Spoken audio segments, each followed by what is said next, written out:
Mohamed xam nga nag. bëgg naa ñëw aussi ci Côte d'Ivoire bi ñu wër ci marché waaw régional. waaw maa ngi ñëw si loolu mais grand bi nañ xam ni le mandat du président de la République c'est 60 mois 5 ans.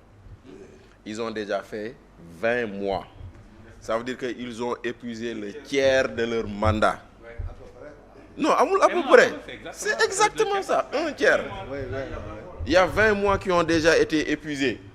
Et sur les 20 mois lu Mohamed di bañ a dégg loom laa koy wax chaque jour inauguré Malaw kese lañ fi def à Thiès bu rombee loolu amul leneen loo fi gis c'est des gens qui ont poursuivi les chantiers bu ñoom Kandji APR bàyyi fii ñu eggali ko sans oser en assumer la paternité naan ko fii lañ ko fekkoon te yeneen chantier yi taxaw ma jox leen exemple chantier bu taxaw l'autoroute Thiès Kaolack c'est arrêté xam nga lan moo arrêté autoroute Thiès Kaolack xam nga lu ko arrêté waxi premier ministre parce que dans la convention avec les Chinois dañoo ne si la dette dafa atteindre benn seuil dañ koy arrêté maintenant mais le PSD aussi plan décennal de désenclavement du Sénégal le plan spécial désenclavement effectivement arrêté boobu noonu c'était 1 milliard d'euros 650 milliards de francs CFA d'investissement pour faire des routes dans les régions yeneen ak yeneen donc voilà les choses maintenant léegi nag Mohamed da nga wax ci rapport d'exécution budgétaire te rapport bi nag dafa bëri lu ñu ci mën a jàng benn Omar xam nga nee nañ ñu ils ont mobilisé des recettes de 3200 milliards di ko bàkkoo am na de yu ñu recouvrer mais loolu lu ko indi lañ ñu ko waxul xam nga lan moo ko indi benn bi il y a une hausse des recettes fiscales ça c'est vrai parce que une bonne partie de ces recettes vient du fonds de stabilisation des importations des produits pétroliers xam nga ça veut dire quoi au niveau mondial le baril du pétrole dafa wàcc ñu waroon ko répercuter au Sénégal defuñu ko ñu maintenir les anciens prix donc ça te fait une plus-value de recette.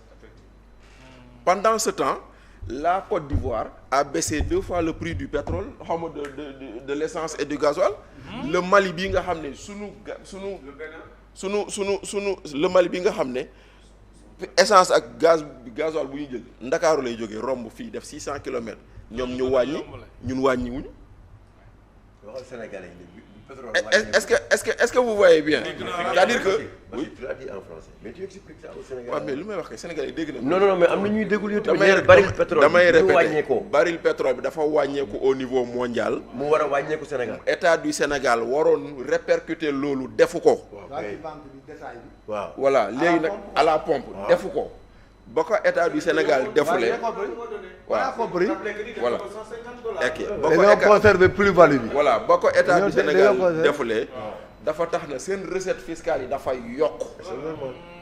c'est normal. loolu moom c'est l'explication de ces hausses de recettes fiscales loolu moom dañ ko waxul nit ñi. loolay benn bi. beneen bi dans leur budget effectivement ils ont dit que la mobilisation des dons a été très faible.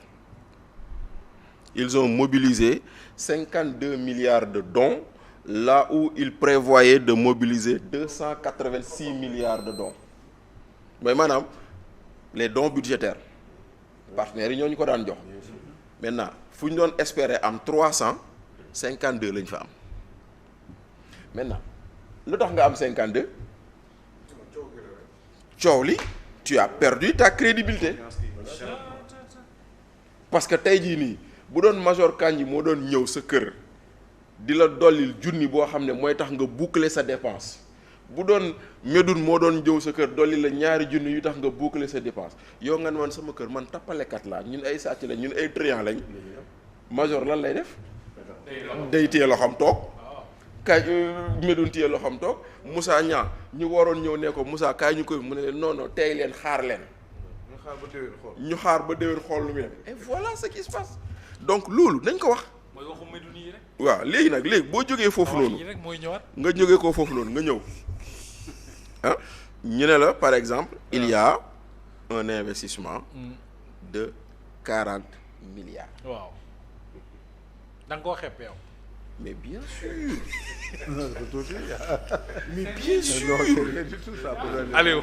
mais hey déglu fii investissement 40 milliards daa mel ni nga jël big bi. non bien sûr càpp ko si ndox yëkkati toq boobu. rien. loolu mooy investissement ay milliards nga wax mais de. waaw. milliards bëri na. mais attends mais Mohamed pour te montrer que du dara. xaaral pour le montrer que du dara. L'hôpital de Kaffrine a coûté 10 milliards. L'hôpital de Kédougou a coûté 10 milliards. L'hôpital de Touba a coûté quoi? 30 milliards, non? Une quarantaine de milliards.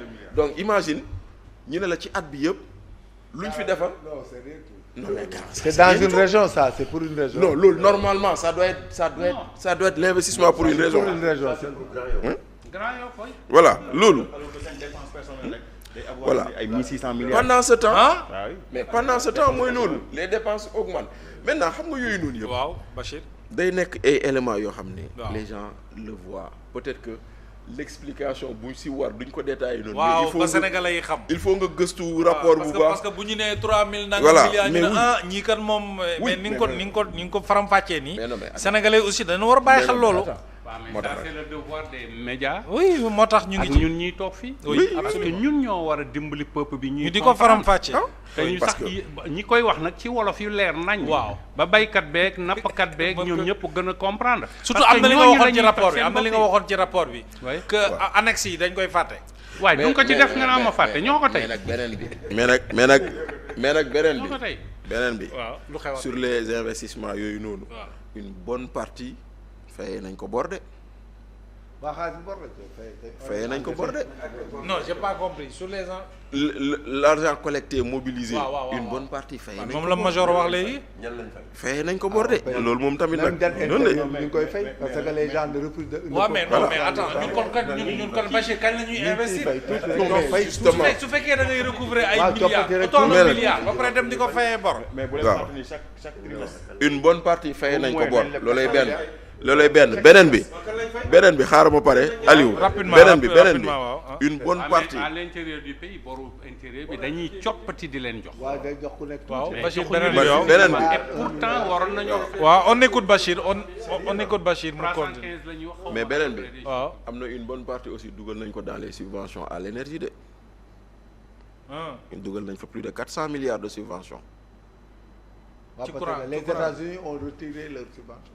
ah voilà donc loolu yëpp. Très bien. xam nga en fait loolu yëpp boo ko kiiwee c'est-à-dire que après tu vas te dire ñun est-ce que on va continuer comme ça. d'avoir un État Oui, ba kañ, dépensier ba kañ. qui ne rogne C'est la pas grande question. qui ne rogne pas sur ses dépenses, qui continue à vivre dans un confort que les recettes ne supportent pas. Merci. Parce que problème bi foofu mooy loolu la nekk ndaxte tey jii nii fonctionnement état daanaka dara wàññi si boo xoolee le plan de redressement que le premier ministre nous a présenté. le presse pendant qu'on nous dit que ñii di jouer scénario bi xam nga sànq maa ngi lay wax yaa ngi wax naan nee nañ exhibit am na ci 500 millions. Si on applique la taxe 20%. état am na ci combien 100 millions. Si on applique la taxe 20%. mooy état encaissé na 100 millions ci marché Sénégal Brésil parce que 20% la ñu wax léegi nag maintenant. ñoom ñaar lañ jàpp. mais est-ce Non. que du am plus que ça. mais oui non au moins te nga perte. waaw ak ñi gañ. waaw au moins loolu mën nañ ko wax mais maintenant léegi. Très bien. xam nga au moment où l'État cherche à dire je dois aller dompat sénégalais yi di jouer naar bi pour récupérer 300 milliards yu ma alimenter sama budget au même moment l'État prévoit une rationalisation des dépenses publiques de l'ordre de 50 milliards et c'est là où c'est comme incompréhensible. Yow tu veux pas baisser ton train de vie, tu veux maintenir le train de vie que tu as et au même moment tu dis aux Sénégalais serrer la ceinture muñ leen. Très bien. Mais maintenant ñun dañuy muñ yéen ngeen di noos. doy na waar. mais day doy war. Aïcha Omar. waaw kay muñ a waaw. c'est-à-dire dama bëgg a wax sénégalais waaw allez. beneen bi ñun suñu ministre de l'agriculture bi Omar. prix. déedéet waxuma loolu. ma buuba. ma buuba. xam nga